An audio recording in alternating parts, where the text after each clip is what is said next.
Cathedrals aren't just places of worship. Obviously, that's their prime purpose, but they've always been something else. They've always been involved with their communities. They've always had things like markets going on in them, law courts and so forth. And these days, it's essential for big churches and cathedrals to have other purposes, to be part of their community and to raise some funds. So today, cathedrals are visitor attractions. This cathedral is a school for young musicians and the choir. It hosts exhibitions and art shows. It is a vibrant community resource, but that requires facilities and it requires materials which need storing. And this cathedral can't cope with that because of its history. It was one of those cathedrals formed in the early 19th century.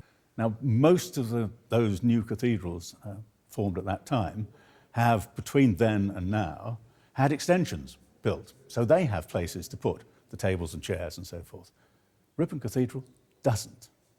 And therefore, we're standing in a place which can't be seen by visitors, can't be used by worshippers. And there are other places in the cathedral where that occurs as well. And behind me you can see a monument which has been damaged by the moving of these things. The fabric of this building is incredibly important. It's 1,400 years of our history. And not only is some of the storage doing this real damage at the moment, but there's potential damage and risk. There are fire hazards, increased fire hazards, because of the sorts of things which are stored here. And we all know what fire can do to a great cathedral, having seen what happened to Notre Dame in Paris in recent years.